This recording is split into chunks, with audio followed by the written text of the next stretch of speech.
Child, so Carlos King took his little funny looking ass down to Tamar house. She got her a new podcast, and Carlos King was the first guest.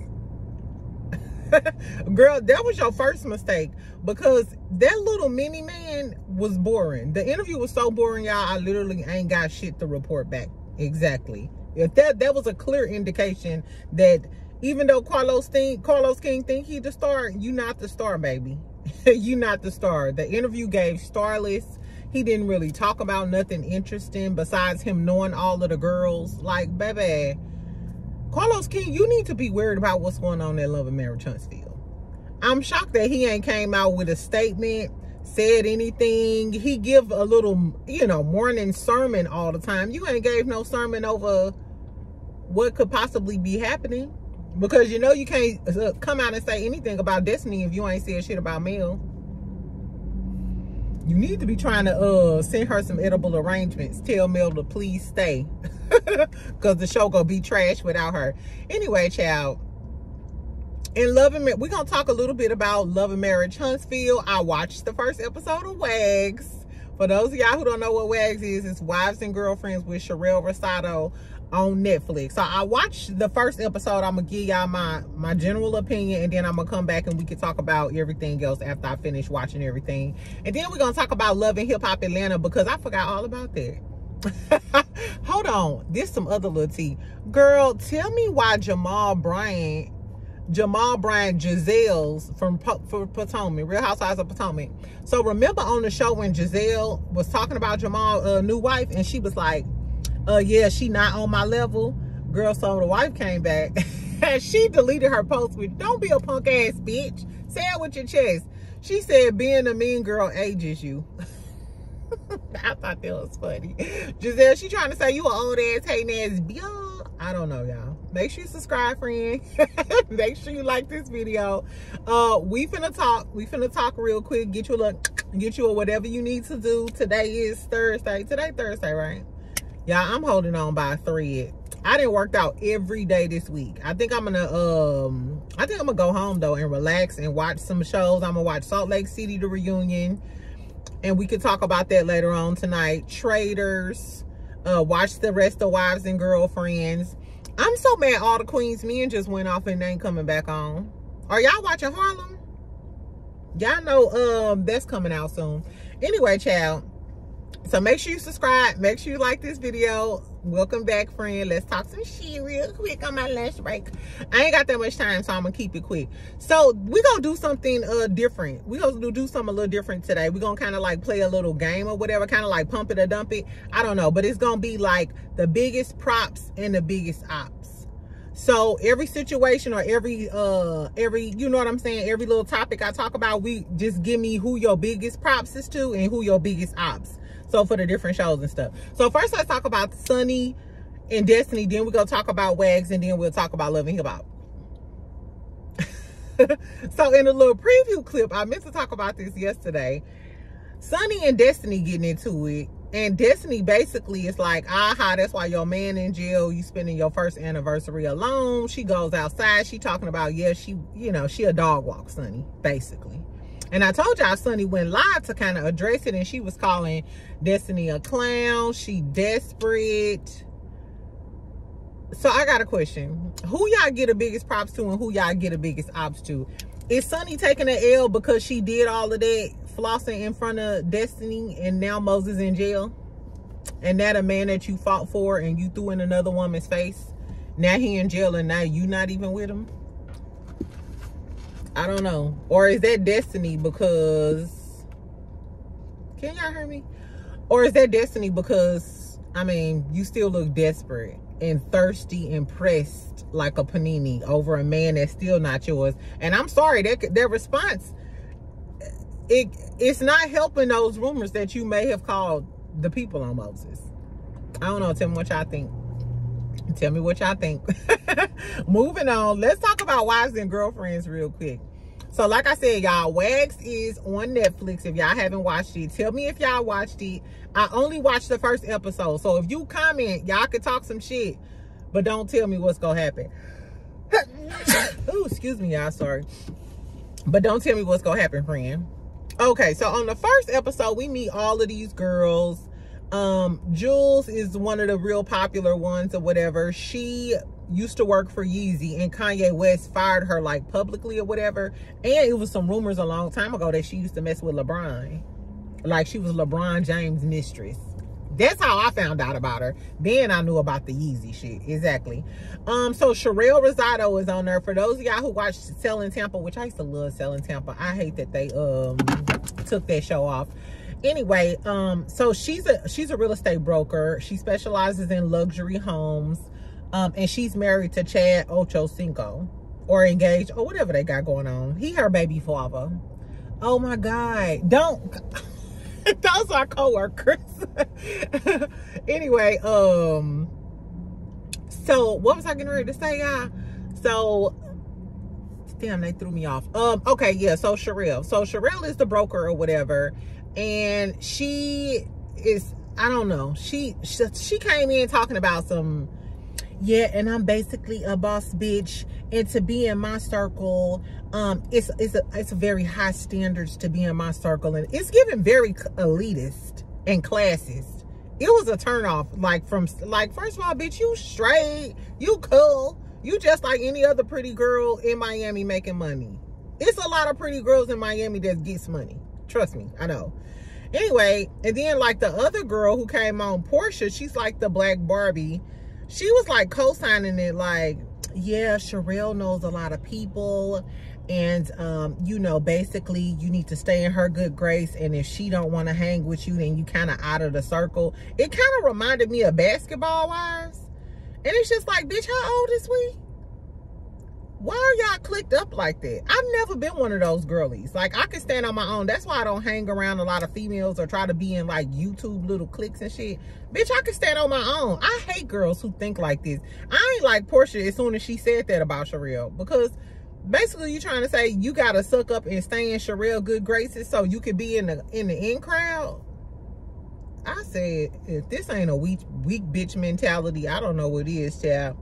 Anyway, so the whole tea from the first episode was they don't like the girl Stony. Stony is the only dark-skinned girl on the cast. Let me just put that out there. I ain't gonna say, I'm not trying to say it's no colorism or it's giving colorism tease, but the fact that we in Miami where it's a melting pot of people, and yet all of these girls look racially ambiguous or Hispanic. Except for Stony, the one that they don't like. Girl, so Stony is Rick Ross' baby mama. She still live in Rick Ross' house. So they out having a little lunch thing that Sharelle didn't invite Stony to.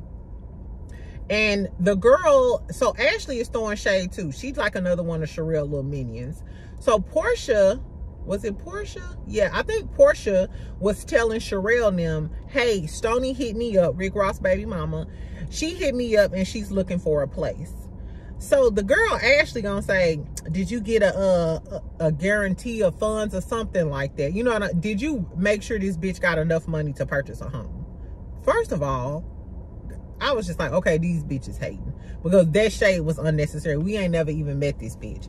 Then they start bringing up her sex tape. Like, oh, she got a sex tape. She's an escort, da-da-da-da-da. Mind you, I remember when it was like a whole thing. Rick Ross sold the sex tape to 50 Cent. All this is allegedly or something like that. The moral of the story is her sex tape got leaked, and it had something to do with 50 Cent and Rick Ross now. Mind you, then we start talking to Stony, and Stony said this was crazy. She said she didn't know, you know, how she got with fat ass Rick Ross and how this fat nigga bagged her. Girl, the money bagged you. Let's be real. Exactly, the money bagged you. But girl, did y'all clock this tea? Tell me why she was like, yeah, then all of a sudden he was really into filming. He wouldn't even ask me. He'll just have cameras and shit up everywhere. Y'all know Rick Ross used to be with Diddy. That's all I'm gonna say. I don't know. These celebrities be into some freaky ass shit. Exactly. You heard Suki Honda said that Ray J allegedly liked just smelling booty. That's why he be keeping her panties and stuff. And why he don't like smelling cootie cat? And he only likes smelling Boochie Cat. That's another topic. Let's stick to the story. So I thought that was crazy. Like, Rick Ross, what is you into where you just filming these girls? Anyway, so basically, she was a victim of revenge, P. But back then, they didn't have laws in place like they have now. Like, if they would have did that to her now, they'll be facing federal charges. They'll be in Martell's situation. But back then, they didn't have it. Like, dudes was exposing girls' sex tapes all the time. Like, that they did that to Tiara Marie, right? Exactly.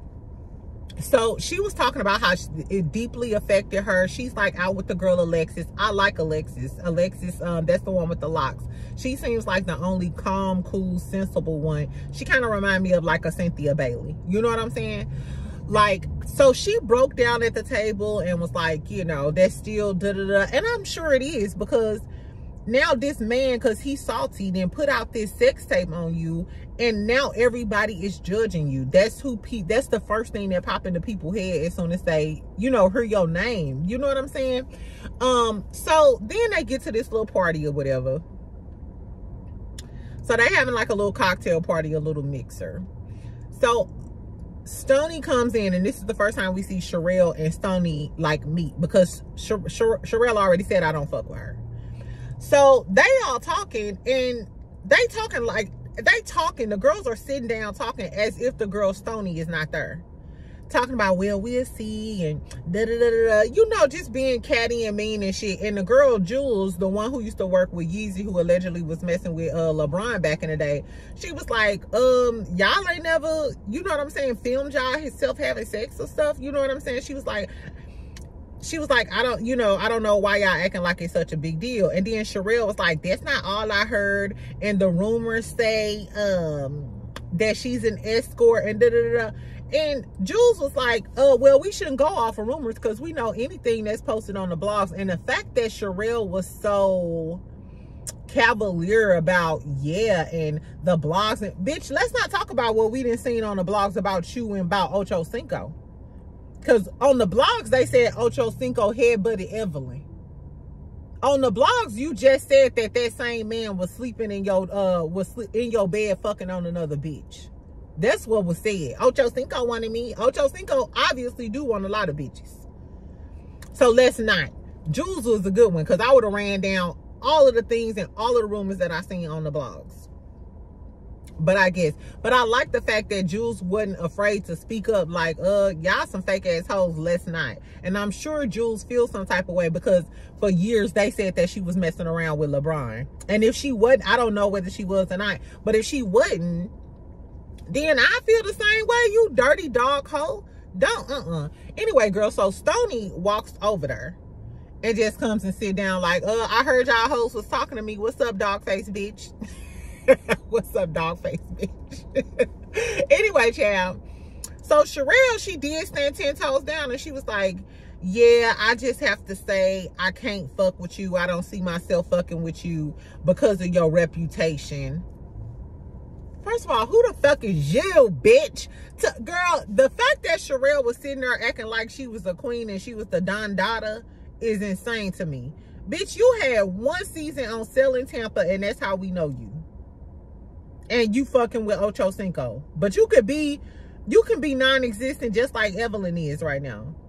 I hated her attitude. She seemed so condescending and acting like she better than somebody or whatever. So anyway, so Stoney was like, she was like, I'm just trying to tell you about your reputation. She's like, I just wouldn't fuck with you. And then Stoney was like, well, if you felt like that, you could have pulled me to the side like a lady. And then Stoney was like, can I talk to you? And pulled that bitch to the side. So while they talking face to face and it's just them and the other girls sitting over here, Sharelle like, I'm just telling you about your reputation. How the fuck you gonna tell another bitch about her reputation? And what's your reputation? I don't know, y'all. Anyway, so then she gonna say, what's your motive to start? What do you mean, what's her motive? She want to be on the show and get some coins and get some clout. And then they was clowning her because she didn't want to move out of Rick Ross' house. She was like, I wouldn't respect somebody. Why would you just live off your baby daddy and not move? Baby, why would she move? She got a house that's paid for. You know about real estate. she's not worried. She's not worried. She could probably sell that house or talk to Rick Ross and do whatever. Or maybe she was working on herself. You don't know that girl's story to judge her. We don't know about your past, bitch. What happened with your first husband? Tell us about that since you want to talk about some shit. I might do a deep dive on Sharelle. First, I'm going to watch the rest of the season. But if she keep on being a bully, I'm finna go find some shit. Because I hate a bully. And Sharelle was giving very much bully allegiance. You can't join my clique type of vibes. And I hate the fact that Stoney was like low-key begging her. Like, I just want you to give me a chance. And fuck that bitch. Girl, fuck her. I don't like when girls get on shows and y'all automatically want to outcast a certain member. No, let her introduce herself. Let us decide whether or not we like Stoney or not. If she's a dirty dog hoe, we'll find out. We'll find out she a dirty dog hoe. We don't need you to try to make that decision for us. And then who the fuck is you? All the rest of them hoes, they all look like some thotties. Some thotties with good careers. It's giving very much Miami aesthetic. Which I ain't gonna lie, that's why I kind of like Florida. Because you can wear a little dress, you know, throw on a little dress, throw on some shoes, and then you out of the house. It's all good. So I'm not hating on the fashions because it gives very much Miami. But Sharelle, like, y'all not upper echelon like that. Y'all just some bad bitches with jobs. That's a dime a dozen. Like, what makes you special, girly, for you not to like Stoney? Anyway, it really pissed me off. Like I said, it kind of gave colorism tease because she's the only brown skinned girl. And then this what low-key pissed me off too.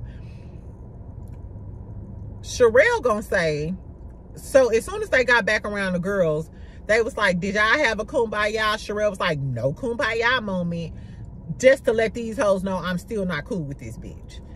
So Stoney was like, bye bitches, and she walks off and leave, which I would have too. I'm not sitting in a circle of hoes that don't like me for no reason and y'all don't know me and y'all looking y'all nose down at me. She gonna say, that's what y'all get for bringing hood rats and hoodlums around me. Now, I don't know if Stoney is a hood rat hoe that suck dick in the alley. She very well could be a back page OnlyFans girl. That's her business. My only concern is, bitch, how is Stoney a hood rat and a hoodlum and you can't be around a hood rat and a hoodlum, but you like Maya? So Maya is the girl, Maya is Kodak Black's, the rapper Kodak Black. Y'all know what time it is with Kodak Black. So Maya is Kodak Black baby mama. In the earlier scene, we seen Maya tell Sharelle that she busted all of his windows out of his car because he pissed her off. Sharelle sitting there talking about, oh, you remind me of me and how I used to be. And then at the end of the episode, we find out that Maya got into a fight and she got a mug shot. Maya got into a fight with one of the girls that Kodak Black is messing with because she can't stop him from cheating. And she got a mug shot.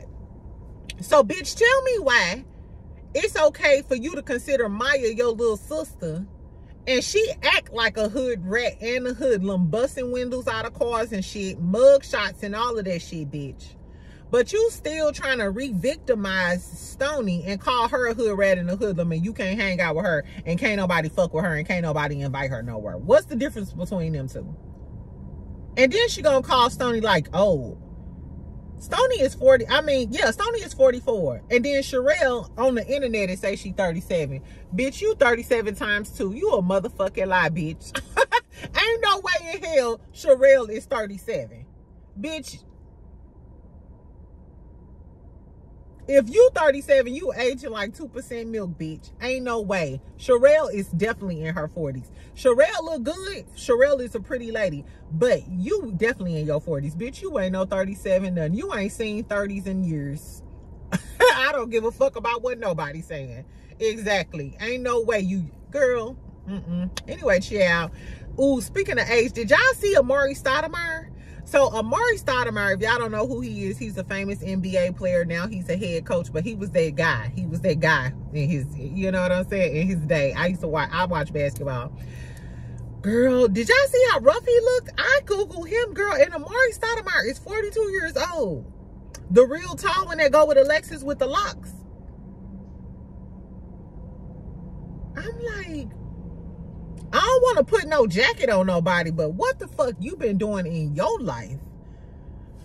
Black men don't usually age that bad, child, but girl, Amari Stoudemire, are you really 42? Baby, that's some hard ass living. I don't know, child. So that's what happened on the episode. Like I said, to me, it was giving colorism tease, not just because Sharelle didn't like Stoney and she was the only black girl. It was because how you gonna call her a hood rat and a hoodlum and try to exile her from the group, but it's okay for Maya to do it, and she out here busting windows out of cars and got mugshots and shit. And then y'all other hoes dumb too. This is not high school. And even in high school, like, I hate a weak bitch. You got to be able to stand on your own. And if you can't stand on your own and you begging, I just want you to... that's what I don't like about these reality shows, especially like Married to Medicine or whatever. When y'all get together as a group and decide y'all don't like one girl, then y'all want to, you know, like not film. Like, that's some childish shit. Ugh. And it's some hating shit too. Let that girl get on the show and get her bag and get her money. Now, if we find out that Stoney is a dirty, trifling bitch later on, then I'm sorry, friend. Exactly. Anyway, so tell me who got the biggest props. So, mind you, I ain't watched the whole season. I haven't watched the whole season. I only watched the first episode. I'm going to keep watching it, though, and then I'm going to come back and give y'all a review, and we'll see if my opinion changed. But at the beginning, if you watch the first few episodes, let me know who your biggest props and your biggest ops go to. My biggest props in this episode goes to Jules, because she stood 10 toes down and went against the grain. And I don't even know if her and Stoney cool like that. I didn't give Stoney the biggest props because I didn't like the fact that she was low-key trying to like beg Sharelle. And of course the biggest op is Sharelle. Sharelle, you gotta do better. And I ain't gonna lie, I kind of like Sharelle on Selling Tampa. I had no problems with her on Selling Tampa. But this girl, this a bad look, girl. This a bad look. I don't know if this the road you want to go down, especially if you want this show to be successful. For those of y'all who watched the whole season, tell me if y'all would watch season 2. Tell me if y'all would watch season 2. Exactly. Anyway, okay, let's talk about Love and Hip Hop real quick, and then I gotta go. So as far as Love and Hip Hop is concerned, I'm just gonna talk about like the 3 biggest storylines, and like I said, you could just give me like the biggest prop, biggest op out of each situation. First, let's talk about Jock and Kendra. Girl, so after Jock got drunk, called her a dumb, dirty, dusty ass lawyer type of bitch, and he said he wanted a divorce, all because somebody called her cute. They ass in counseling with a pastor. Pastor was kind of cute. Pastor was my type. Pastor was my type. You could tell he an Atlanta pastor. Like, sir, where is your suit at? I guess, child, but he was cute. Anyway, so he was basically telling them they seemed like they in 2 different places. They were talking about how Kendra is always threatening, you know, to divorce him, and Jock was like, that just permeate through my spirit. And of course, if you keep saying that, you putting those thoughts into the atmosphere. You know what I'm saying? You either gonna stay down with this man through all of his bullshit or not. But what's crazy is Jock, she done stayed down and rode with you through Mita, a whole nother baby, the last bitch from earlier this season who was standing in between your legs in the car. She done stood tough with you and sat up her and looked like the stupidest girl in the world, and put her professional career on the line to be on Love and Hip Hop Atlanta and indulge in this ghetto ratchetry. But the second you see a DM from somebody else, you going through her phone and you telling her y'all could get a divorce. And Kendra was like, you know, I know what I did was wrong, but your response was unwarranted. He was like, no, my response was warranted as a motherfucker. And you know what? Even though Jock right, like, that dude shouldn't be in your shit or whatever, but I'm sure Kendra is like, nigga, all the shit I put up with you and you complaining about that. And if I'm Jock, because Kendra clown him and da-da-da, this how some dudes think. It ain't right, but this how a man has told me this before. Sometimes they'll just clown because they don't never get the clown. So they want to show you. They want to have their chance to clown. Like, the way you be clowning me for all of the shit I do, oh shit, you done did something, I'm finna clown your ass. It's my turn now, bitch. So to me, Jock was giving this my turn now. I noticed he be drinking a lot though. Like, Jock, what's the tea? What's the tea? Why you always fucked up cursing a motherfucker out? Anyway, as far as I'm concerned, Kendra, you need to leave him and move on with your life. You don't even want to have a baby with that man. If you don't want to have a baby with your husband, let that go, baby. Let it go. Just go and do what you go do. You're an attorney. Jock can get another hoe. Jock probably got another. You know what I'm saying? Anyway, so tell me who y'all think was wrong. Who is the biggest op in this situation? I think Kendra's biggest op is Jock. Jock, Kendra was his meals ticket. She helped him get his shit together. Jock had a lot of money, but I feel like Kendra had the credit. She had the house. She could ground him. You know what I'm saying? So they both helped each other, but I think Kendra is the prize in this situation. Like, because you ran through Jock. Like they say, girls ran through. Jock is ran through. Everybody in Atlanta ran through. Kirk, Jock, Scrappy definitely ran through. Let's talk about Scrappy next. Girl, so Bambi and Scrap in the UK, child. So they was cool a minute ago, which was crazy. But her and Scrap got into it, and I'm assuming, I think after the cameras went down, they got into it over Scrappy and his new baby mama. Because they was cool at first. Remember, even when he got into it with Chaotic and they was walking together and stuff, they was flirting. She was having his back. She blamed Chaotic for the incident, knowing it was Scrappy. So Bambi really was trying to beat her for him and be his friend and shit. I think that I don't think Bambi knew about the baby mama, because I think that's what caused the drama. And Scrappy allegedly was like, oh, got an attitude with her. Said he don't fuck with her, didn't want to film with her or none of that shit. And then, so she was over there telling Carly about it, and she was like, he's emotionally manipulative. He started talking about how his mama gonna die. She saying he melodramatic. Now, Scrappy did always say that Bambi was like emotionless. But when you dealing with a crybaby ass ninja who crying about everything, kind of like a Marquez, when you dealing with somebody like that, sometimes you do get numb to the tears. Like, buck up, puck. Like, you know what I'm saying? Like, you get tired of that. So I'm assuming if she didn't dealt with Scrappy and all of this drama for all of these years, I wouldn't give a fuck about what he's talking about. So anyway, Bambi starts crying and stuff while she's talking to Carly. And I don't know. I think that Bambi's feelings was hurt. I think her feelings was hurt. She was saying, oh, he's emotionally manipulative, and she was sad about him playing, you know, like playing on her feelings and treating her bad or whatever. I don't think, for Scrappy to do all of the shit and curse her out and do all of the stuff that she said, like we've seen him do in these past seasons when they was beefing, we've never seen Bambi cry. We never seen her cry. And he didn't call her bitches, went off on her, cursed her out and everything. I feel like now you're crying because he got another girl pregnant. You know what I'm saying? Because they was cool and stuff at first. And maybe she thought maybe it was a chance that we could get back together. But now you got another bitch pregnant. Bambi got too much pride to fuck with Scrappy now. You know what I'm saying? So maybe the baby was the nail in the coffin. Kind of like the baby was the nail in the coffin with Mel and Martell. Because I don't think him, whatever Scrappy was doing, I don't think that ruffled her feathers enough to be crying like that. Girl, and then Scrappy dumbass come over being passive aggressive and shit. Tamar, yeah, and I don't wanna, and my mama on her death. Baby, I would have been like, Garfield, if you don't get the fuck away from me, I would have hit him upside the head with my cell phone, child. Now you in the hospital with Mama D. That's not funny, no, because we did talk to Mama D, and Mama D got the tea about the baby mama, but she said that stressed her out, and that's why she went to the hospital, and her blood pressure was like 240 over 111.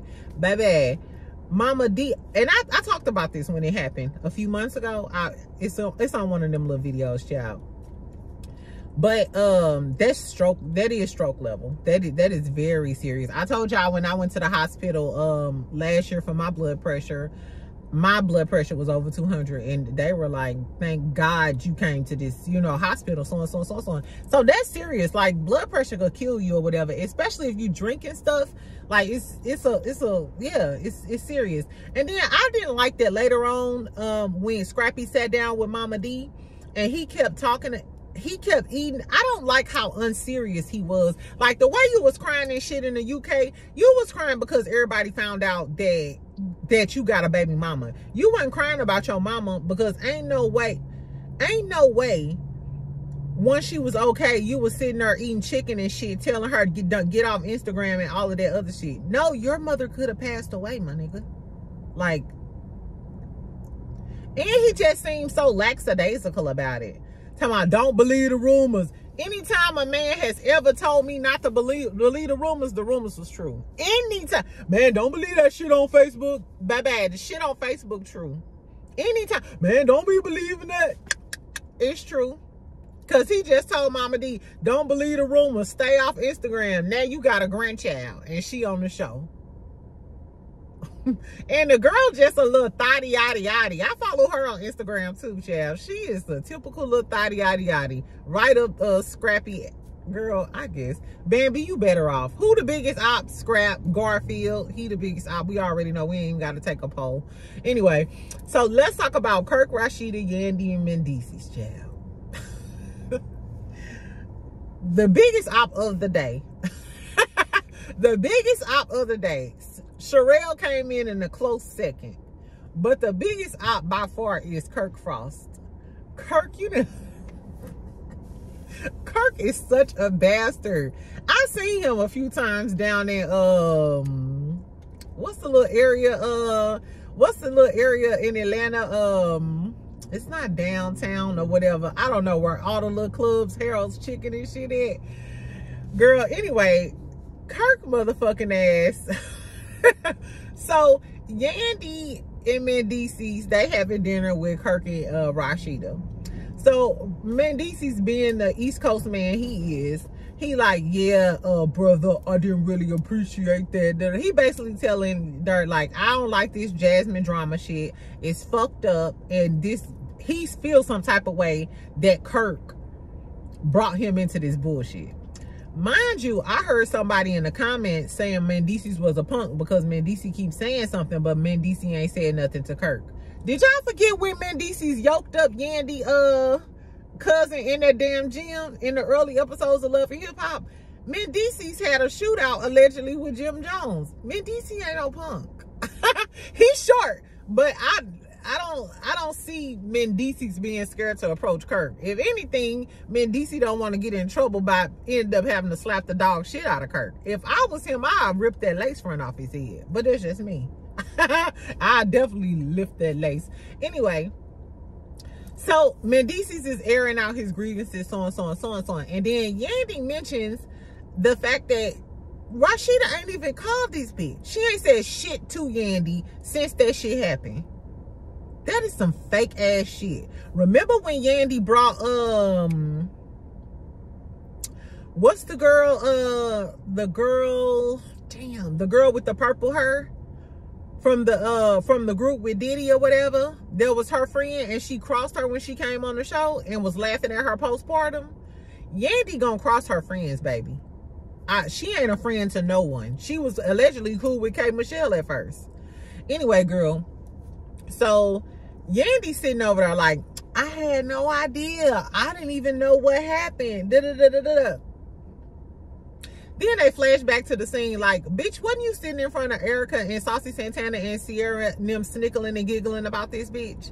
So you sat there and lied in front of Yandy. You absolutely knew about the situation with Jasmine. You was laughing and snickling and giggling about it. And even after hearing that just goes to show you how much of a fake bitch she is. That's why you got them bags. Until you do right, by your friends, bitch, ain't no eye patch, ain't no gold mask in the world go help them big ass bags, Rashida. Exactly. So even after you heard that shit, when you sat down and was snickling and giggling with them, you didn't think to get up, you didn't think to call Yandy like, girl, yeah, I just heard the tea, girl. What happened with that bitch Jasmine? You know that bitch probably just going after you because she mad about the Kirk thing. Because you know that Jasmine wouldn't be going after Yandy if it wasn't for you, ho. And your hoe ass husband. And then your hoe ass husband, he gets in the confessional. And then Kirk hoe ass gets in the damn confessional.